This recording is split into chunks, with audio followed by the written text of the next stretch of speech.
जो अपने भीतर के शत्रुओं को समाप्त कर दे, बाहर के शत्रुओं को तो कौन कब समाप्त कर पाया है। और बाहर के शत्रुओं को समाप्त करो तो नए शत्रु पैदा हो जाते,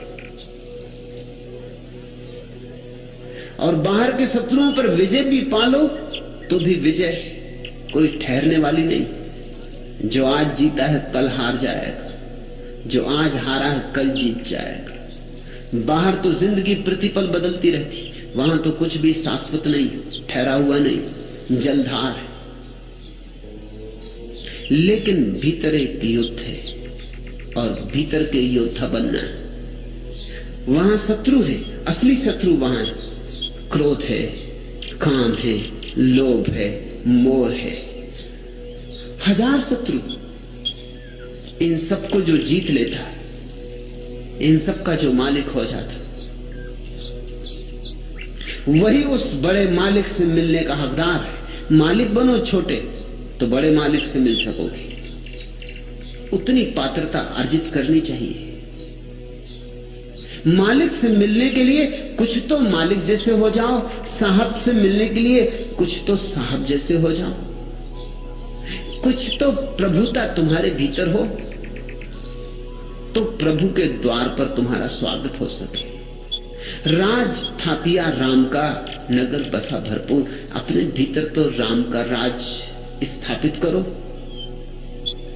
अभी तो काम का राज है तुम्हारे भीतर, राम का राज स्थापित करो। अभी तो तुम्हारे भीतर कामना ही कामनाएं और खींचे लिए जाती, और तुम बंधे कैदी की तरह घसीटते हो। काम से घिरा हुआ चित्त सारा गौरव खो देता है, सारी गरिमा खो देता है। लेकिन ध्यान रखे, ध्यान रहे कि काम हो कि क्रोध हो कि लोभ हो कि मोह हो, इन्हें मार नहीं डालना है, इन्हें रूपांतरित करना है। मार डालोगे तो तुमने अपनी ही ऊर्जा के स्रोतों को नष्ट कर दिया। क्योंकि क्रोध ही जब ध्यान से जुड़ जाता है तो करुणा बनता है। क्रोध को काट नहीं डालना है, ध्यान से जोड़ देना है। होशियार तो वही है जो जहर को भी औषधि बना ले। सच्चा सुधी तो वही है जो पत्थरों को भी सीढ़ियां बना ले, मार्ग की बाधाओं को भी जो उपयोग कर ले, उनका सहयोग ले ले। जो बुद्धू है वे भीतर के शत्रुओं को मारने में लग जाते, और सदियों से धर्म के नाम पर ऐसे ही बुद्धुओं का राज्य रहा है। भीतर के शत्रुओं को मार सकते हो, मगर मार के तुम पाओगे कि तुमने अपने ही अंग काट दिए। बाइबल कहती है कि जो हाथ तुम्हारा चोरी करे उस हाथ को काट दो। ये तो ठीक, लेकिन यही हाथ दान दे सकता था, अब दान कैसे दोगे?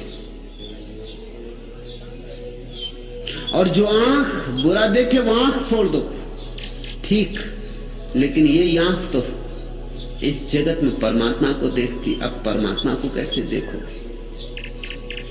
और आंख तो तटस्थ है, आंख ना तो कहती है बुरा देखो, ना कहती भला देखो।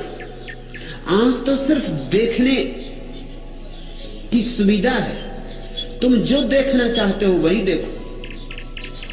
अगर परमात्मा देखना चाहते हो तो आंख परमात्मा को देखने का साधन बन जाती।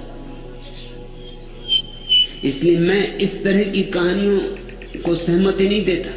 कहानी है कि सूरदास ने अपनी आंखें फोड़ ली। सूरदास के वचन मुझे काफी भरोसा दिलाते हैं कि इस तरह का काम सूरदास कर नहीं सकते, और किया हो तो उनका सारा जीवन व्यर्थ हो जाता है। सूरदास ने कृष्ण के सौंदर्य के ऐसे प्यारे गीत गाए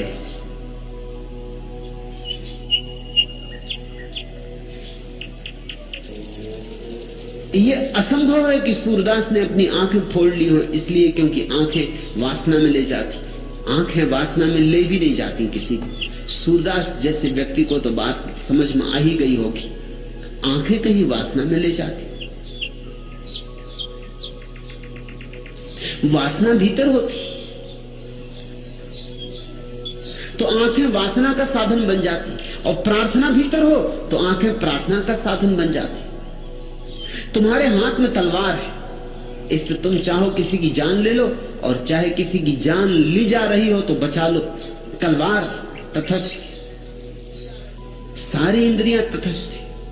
इन्हीं कानों से उपनिषद सुने जाते हैं, इन्हीं आंखों से सुबह उगता सूरज देखा जाता है, इन्हीं आंखों से चोर खजाने खोजता है दूसरों के, इन्हीं आंखों से लोगों ने अपने भीतर के खजाने खोज लिए। सब तुम पर निर्भर है। तो भीतर के शत्रुओं को जीतना तो जरूर है, मारना नहीं। मार ही दिया तो फिर जीत क्या? मारे हुए पर जीत का कोई अर्थ होता है? एक चाय घर में लोग गपशप में लगे हैं, एक सैनिक युद्ध से लौटा है, वो बड़ी बहादुरी हाँक रहा है। वो कह रहा है कि मैंने एक दिन में 50 सिर काटे, ढेर लगा दिया सिरों का। मुल्ला नसरुद्दीन बहुत देर से सुन रहा है। उसने कहा ये कुछ भी नहीं, मैं भी युद्ध में गया था अपनी जवानी में, एक दिन में मैंने 1000 आदमियों के पैर काट दिए थे। सैनिक ने कहा पैर कभी सुना नहीं, ये भी कोई बात है? सिर काटे जाते हैं, पैर नहीं। मुल्ला ने कहा मैं क्या करता, सिर तो कोई पहले ही काट चुका था।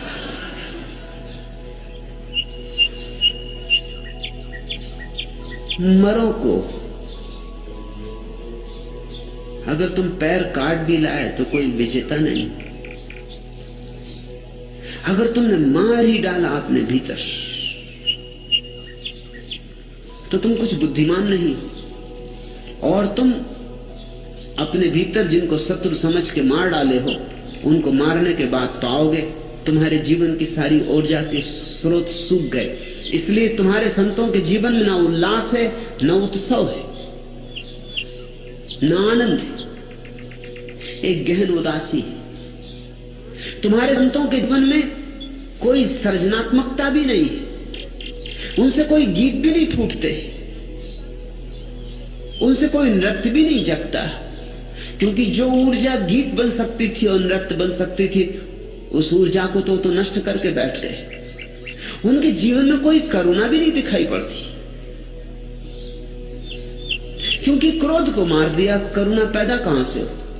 और मैं तुमसे कहता हूं, जिसने काम वासना को जला डाला अपने भीतर, वो ब्रह्मचर्य को उपलब्ध नहीं होता, वो सिर्फ नपुंसक हो जाता। और नपुंसक होने में ब्रह्मचारी होने में बहुत फर्क है, जमीन आसमान का फर्क है। उससे ज्यादा कोई फर्क और क्या होगा? रूस में ईसाइयों का एक संप्रदाय था जो अपनी जन्नेंद्रियां काट डालता था। क्या तुम उनको ब्रह्मचारी कहोगे? जन्नेंद्रियां काटने से क्या काम वासना चली जाएगी? आंखें फोड़ने से क्या तुम सोचते हो रूप की आकांक्षा चली जाएगी? कान फोड़ने से क्या तुम सोचते हो भीतर ध्वनि का आकर्षण समाप्त हो जाएगा? काश इतना आसान होता, तब तो धार्मिक हो जाना बड़ी सरल बात होती। चले गए अस्पताल, ऑपरेशन हो गए धार्मिक। बस सर्जनों की जरूरत होती, सदगुरुओं की नहीं। सदगुरु काटता नहीं, सदगुरु रूपांतरित करता है। अनगढ़ पत्थर को मिटा नहीं देना है, उसको गढ़ना है, उसमें से मूर्ति प्रकट करनी। मूर्ति छिपी है उसमें। तुम्हारे क्रोध में करुणा की मूर्ति छिपी, थोड़ी छानने की, छनावट की जरूरत है। और तुम्हारे काम की ऊर्जा ही तुम्हारी राम की ऊर्जा है। ये तुम्हारी ये शत्रु हैं अभी, क्योंकि तुम जानते नहीं कैसे इनका उपयोग करें। जिस दिन तुम जान लोगे कैसे इनका उपयोग करें, यही तुम्हारे सेवक हो जाएंगे। आज से हजारों साल पहले वेद के जमाने में आकाश में बिजली ऐसी कौंधती थी, ऐसी जैसी अब कौंधती, लेकिन तब आदमी कपता था, थरथराता था, सोचता था कि इंद्र महाराज नाराज हो रहे, कि इंद्र महाराज धमकी दे रहे। स्वभावता समझ में आती बात। 5000 साल पहले बिजली के संबंध में हमें कुछ पता नहीं था, और जब बिजली आकाश में कड़कती होगी, घबराहट होती होगी, कोई व्याख्या चाहिए, तो एक ही व्याख्या मालूम होती थी कि इंद्रधनुष, जैसे कि इंद्र ने अपने धनुष पर बाण चढ़ाया, नाराज है इंद्र, कुछ भूल हो गई हमसे। लोग घुटनों पर गिर पड़ते होंगे और प्रार्थना करते होंगे। अब कोई बिजली की प्रार्थना नहीं करता। अब भी बिजली चमकती, मगर तुम घुटनों पर गिर के प्रार्थना नहीं करते। अब तुम भली भांति जानते हो कि बिजली क्या है। अब तो बिजली तुम्हारे घर में सेवा कर रही। बटन दबाओ और कहिए हुजूर आज्ञा, बटन दबाओ पंखा चले, बटन दबाओ बिजली चले, बटन दबाओ रेडियो चले, बटन दबाओ टेलीविजन शुरू हो जाए। अब तो बिजली तुम्हारे घर की दासी। अब आकाश की बिजली को तुम इंद्रधनुष का या इंद्र का क्रोध और कोप नहीं मानते। अब तो बात खत्म हो गई। अब तो ये कहानियां बच्चों को पढ़ाने योग्य हो गई। अब तो बच्चे भी इन पे भरोसे ना करेंगे।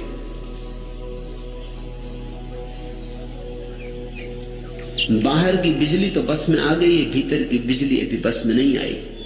भीतर की बिजली का नाम काम वासना है। वो जीवंत विद्युत है। अब तक के धार्मिक लोग उससे डरे रहे, घबराए रहे, कपते रहे। उनके कंपन से कुछ फायदा नहीं हुआ है और उनकी घबराहट से बहुत नुकसान हुआ है। जो जानते हैं वे तो कहेंगे इस भीतर की विद्युत को भी बदला जा सकता है। ये भी तुम्हारी सेविका हो सकती।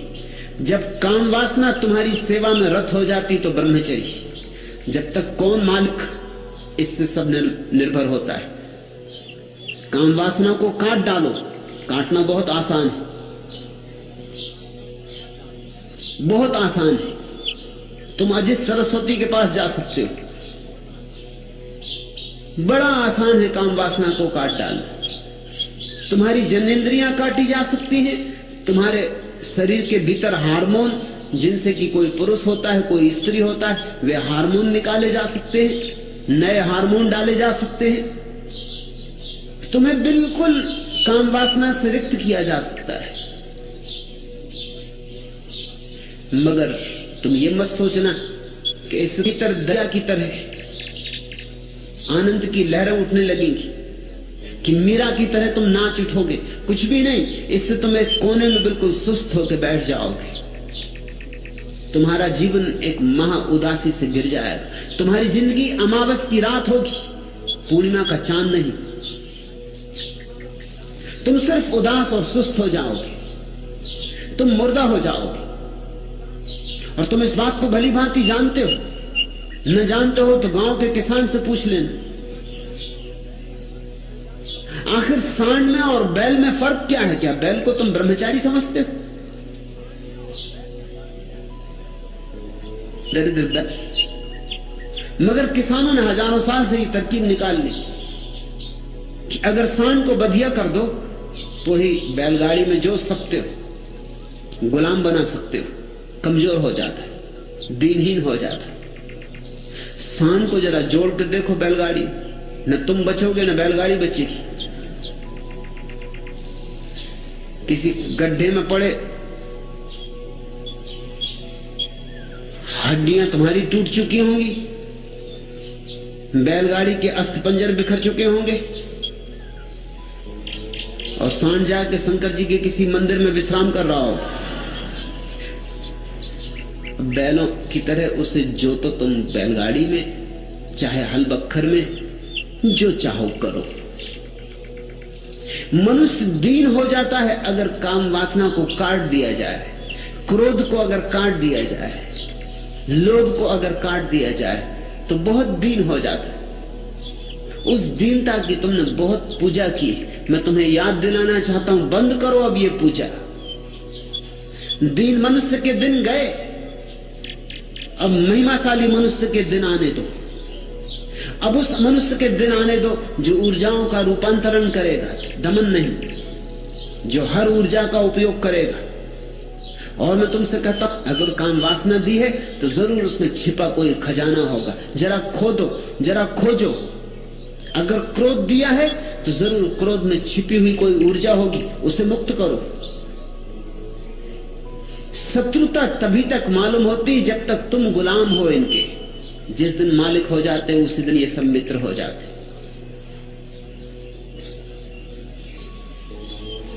दरिया सांचा सूरमा, वही है सच्चा सूर, अरिदल घाले चूर, राज थापिया राम का नगर बसा भरपूर। शत्रुओं को पछाड़ देता है, उनकी छाती पे बैठ जाता है, उन्हें चारों खाने चित्त कर देता है, राम के राज्य को अपने भीतर स्थापित कर लेता है। लेकिन ध्यान रखना, नगर बसा भरपूर, ये कोई रिक्त जगह नहीं है। राम का राज्य नगर भरपूर बसा है, उत्सव पैदा होता है। दिवाली, होली, रंग का त्योहार उठता है, दिए जलते, राज थापिया राम का नगर बसा भरपूर। और जब तक तुम्हें किसी के भीतर राम का राज्य बसा हुआ दिखाई ना पड़े, भरपूर, गुलाल ना उड़ती हो कि साधु नहीं, सिर्फ किसी तरह अपने को दबाए, किसी तरह अपने को संभाले, बैठा हुआ मुर्दा है, जीवंत नहीं। रसना सेती उतरा हृदय किया बास, दरिया बरखा प्रेम की सट ऋतु 12 मास। सुनते हो प्यारा वचन, रसना सेती उतरा। जब तक तुम्हारी जीभ पर ही राम का नाम रहेगा तब तक कुछ ना होगा, हृदय में उतर जाए। रसना सेती उतरा हृदय की, कुछ मन, विचार, कल्पनाएं, स्मृतियां, शोरगुल, भीड़भाड़, और तुम्हारे भीतर शांति हो जाए। और शब्द राम का सवाल नहीं, भाव का सवाल है। राम शब्द तो जीभ पर ही रहेगा, राम शब्द को तुम हृदय में नहीं ले जा सकते। हृदय में शब्द जाने का कोई उपाय ही नहीं, वहां तो केवल भाव होते। लेकिन तुम समझते हो, भाव को तुम पहचानते हो। कोई भी शब्द आत्मा है, शब्द भाव का शरीर। शब्द की खोल तो जाने दो, भाव में डोलो, भाव की मस्ती में उतरो। रसना सेती उतरा हृदय किया बास। और जब भी तुम्हारे हृदय में भाव की तरंग उठने लगेगी, वह चमत्कार घटेगा। दरिया बरखा प्रेम की, कि प्रेम की वर्षा हो जाएगी तुम्हारे ऊपर, होती ही रहेगी, फिर बंद नहीं होने वाली। सट ऋतु 12 मास, 6 ऋतुओं में 12 महीने वर्षा होती ही रहेगी। फिर ऐसा और फिर खो गए, फिर आषाढ़ ही आषाढ़ है, फिर ये प्रेम की वर्षा होती ही रहती। लेकिन क्या तुम्हें तुम्हारे संतों में प्रेम की ऐसी वर्षा होती हुई मालूम पड़ती है? क्या तुम्हारे मंदिरों में तुम्हें प्रेम भरपूर बहता हुआ मालूम पड़ता है?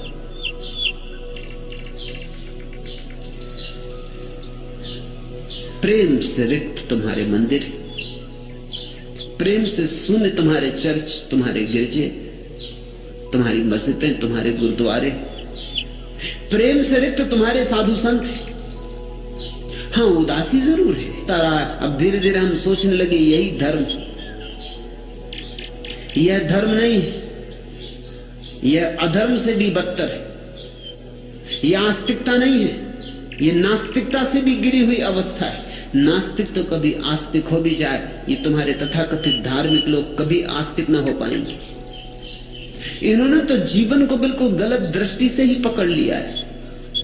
इनका परमात्मा जीवन के विरोध में, परमात्मा कहीं जीवन के विरोध में हो सकता है? परमात्मा तो जीवन का रचनाकार है। ये तो उसी का गीत है, उसी की कविता है, ये तो उसी ने रंगा है चित्र। चित्रकार कहीं फिर नाची क्यों? दरिया बरखा प्रेम की, सट ऋतु 12 मास, फिर तो प्रेम की वर्षा होगी, उत्सव होगा। सावन गिरेगा और जाएगा नहीं। झर झर झर बरसे करुणा घन, सर सर सर सिहरे तृण तरुतन। झर झर झर बरसे करुणा घन, नाद निरत अति ध्वनित गगन मन। अवनी मृदंग घोर सुनुन मन, हरित भरित नित चिन्मय चेतन। सिहर सिहरे तृण तरुतन, सन सन सनन समीरन रिंगण। झिंगुर झंकृति किंकणी सिंजन, करवन उपवन राजी प्रमंथन। हैरा हर हर हर प्रभंजन। झरझर बरसे करुणा घन, सरसर सिहरे तृण तरुतन। तरणी ज्वाल में धरणी काल क्षण, शांत तृप्त पाकर घन तर्पण।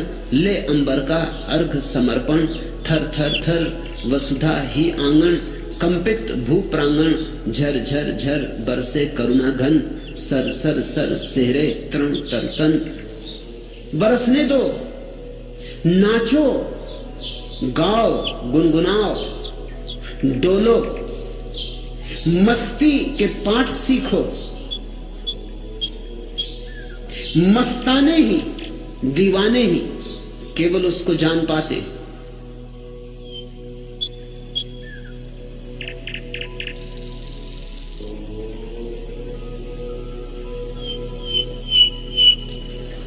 बाकी उसकी बात उठे प्रेम की, जो सावन बरखा घन। अगर एक बार मन जुड़ जाए, एक बार तुम्हारा हृदय और राम से जुड़ जाए, लहरें उठे प्रेम की, तो तुमसे प्रेम बहेगा। ज्यों सावन बरखा घन, जैसे सावन में वर्षा होती ऐसे। लेकिन धर्म के नाम पर एक से एक झूठ चल रहे।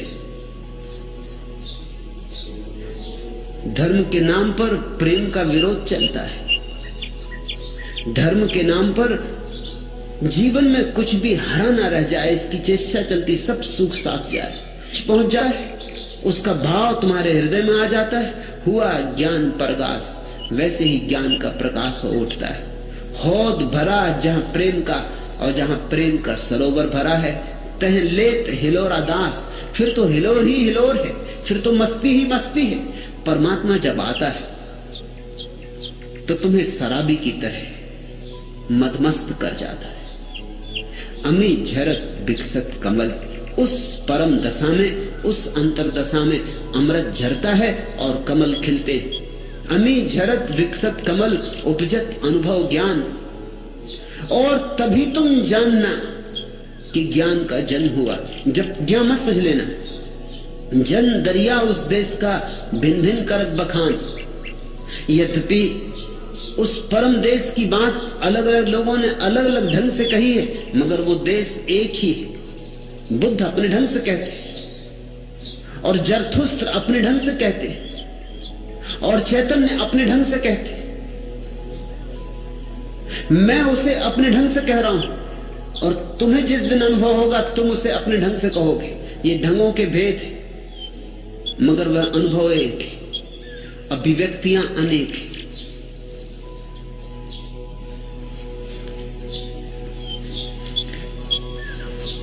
सावन बुलाएं। प्रथम आषाढ़ी झाड़ी है, चलो भीगे। पालकी ऋतु की खड़ी है, चलो भीगे। ग्रह मुहूर्त चौघड़ी देखे बिना ही यह मिलन की शुभ घड़ी है, चलो भीगे। पी पुकारे प्राण पपिहा और तुमको घरू कामों की पड़ी है, चलो भीगे। प्यार वाले इन क्षणों की उम्र अपनी कुल उम्र से भी बड़ी है, चलो भीगे। लाज की चलती मगर संकोच की है, तोड़ दो जो हथकड़ी है, चलो भीगे। यदि हम ही समझे न ये संकेत गीले, आग सबनम मढ़ी है, चलो भीगे। भीगने का निमंत्रण, यही संन्यास का निमंत्रण। संन्यास का द्वार केवल उनके लिए खुला है जो भीगने को राजी है। लेकिन लोग छोटी छोटी चीजों को बचा रहे हैं। लोग साधारण वर्षा में भी कभी भीगते नहीं।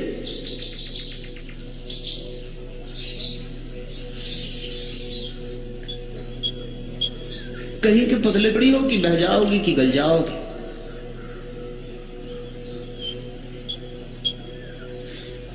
लेकिन साधारण वर्षा में भी लोग छाता लेके चलते।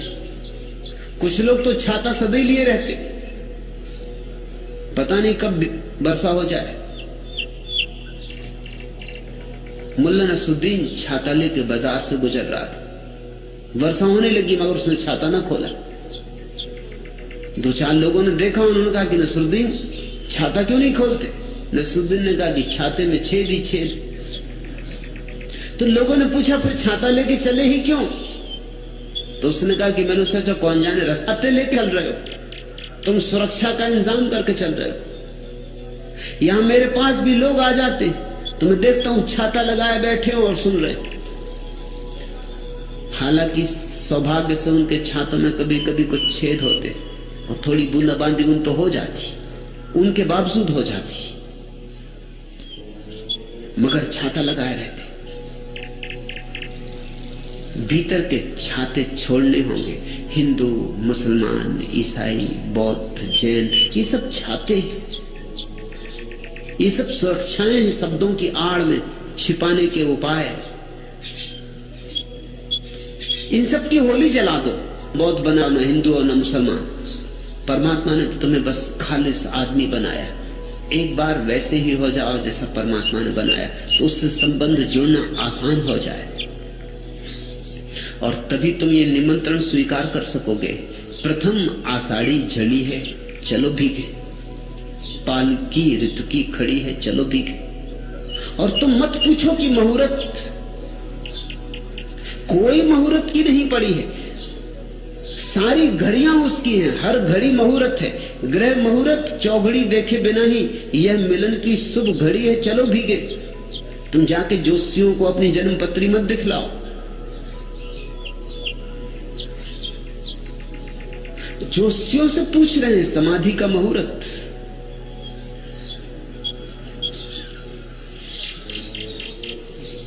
तुमने समाधि को कोई रेस कोर्स का घोड़ा समझा?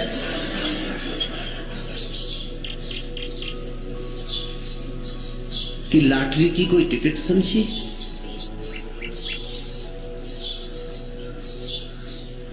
खूब होशियार हैं लोग, बचने के कैसे कैसे उपाय खोजते। मेरे पास लोग आते हैं, वो कहते संन्यास तो लेना है लेकिन शुभ घड़ी में लेंगे। कौन सी शुभ घड़ी? और कोई भी नहीं, ग्रह मुहूर्त चौघड़ी देखे बिना ही यह मिलन की शुभ घड़ी है, चलो भीगे। प्यार वाले इन क्षणों की उम्र अपनी कुल उम्र से भी बड़ी है, चलो भीगे।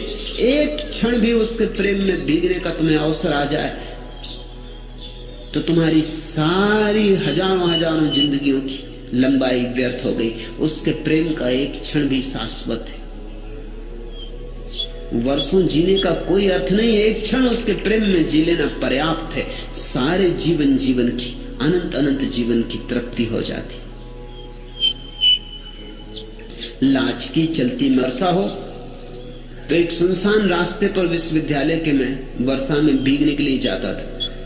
फिर धीरे धीरे एक और पागल आदमी मेरे साथ राजी हो गया।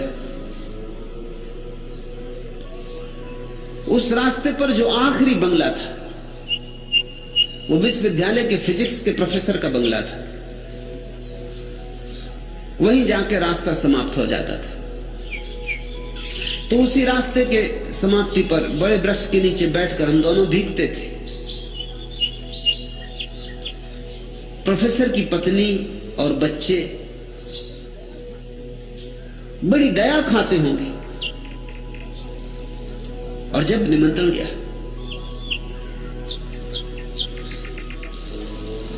तो मैंने उनसे कहा कि मेरे एक मित्र भी हैं, वो सदा आपके घर तक मेरे साथ घूमने आते हैं, उनको भी ले आऊं? उनका उनको भी जरूर ले आए। उन्होंने घर जाके अपनी पत्नी को बहुत प्रशंसा की होगी कि दो बहुत अद्भुत व्यक्तियों को लेके आ रहा हूं। घर में लोग बड़े उत्सुक थे, बड़ी तैयारियां की गई। और जब हम दोनों को देखा तो सारे बच्चे, पत्नी, बहू सब वहां से भाग गए अंदर के कमरे में और इतने जोर से हंसने लगे अंदर के कमरे में जाके कि प्रोफेसर को बड़ा सदमा पहुंचा कि ये तो बड़ा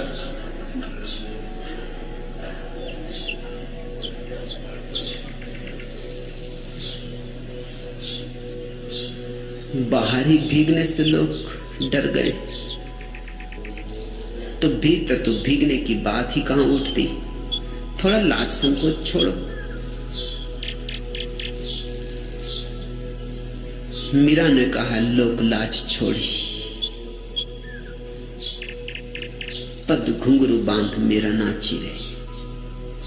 सब लोक लाज छोड़ के नाची। ऐसी ही लोक लाज छोड़ोगे तो नाच पाओगे, तो भीग पाओगे। यदि हम ही समझे ना ये संकेत, झांक के देख लेना।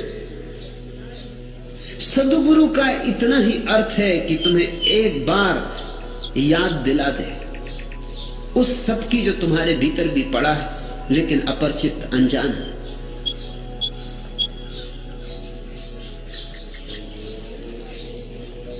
कंचन का गिर देखकर लोभी भया उदास। बड़ी अद्भुत बात दरिया ने कही। दरिया कहते हैं तुम लोभ इत्यादि की फिक्र मत करो, मैं तुम्हें भीतर उस जगह ले चलता हूं कंचन का गिरी देखकर, जहां तुम सोने के हिमालय देखोगे। वहां तुम्हारा लोभ ही उदास हो जाएगा अपने आप, ये देख के कि जितना मैं मांगता था। फिर कैसा लोभ, लोभ खुद उदास होकर बैठ जाएगा। कंचन का गिर देखकर लोभी भया उदास, जन दरिया थाके बनिच पूरी मन की आस। फिर वहां कहां का व्यापार, फिर वहां सारा लोभ, सारी आसक्ति, सारे चित्त के व्यापार अपने आप गिर जाते हैं। पूरी मन की आस, तुमने जो मांगा था उससे 1000 गुना मिल गया, करोड़ गुना मिल गया। तुमने जो सोचा भी नहीं था वो भी मिला। तुम जिसकी कल्पना भी नहीं कर सकते थे, सपने भी नहीं देख सकते थे, वह भी मिला। तुम मालिक हो बड़े साम्राज्य के, तुम सम्राट के लिए उत्सुक हो गए। तुम साधुओं के पास जाते हो कि वो किसी तरह मलहम पट्टी कर दें। मीठे रांचे लोग सब, मीठे उपजे रोग। लेकिन ध्यान रखना, सांत्वना सबको अच्छी लगती, मीठी लगती, मगर सांत्वना के कारण ही तुम्हारे रोग बच रहे हैं, तुम्हारे रोग नहीं मिट पा रहे। निर्गुण कड़वा नीमसा दरिया दुर्लभ जोग। तैयारी करो विरह की पीड़ा को झेलने की। निर्गुण कड़वा नीमसा बहुत कड़वी दवा है, मगर यही तुम्हें तुम्हारी बीमारियों से मुक्त करेगी। ध्यान तुम इस योग्य बनाती कि परमात्मा तुम्हारा आलिंगन करे। लेकिन यह दुर्लभ जोग है। अगर तुम में साहस हो और समझ तो ही यह क्रांतिकारी घटना घट सकती है। और ऐसा नहीं कि तुम में साहस और समझ नहीं, सिर्फ अवसर दो साहस और समझ को मिलने का। संभालो साहस और समझ को साथ साथ,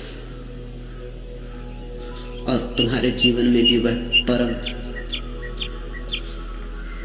सौभाग्य का क्षण आ सकता है।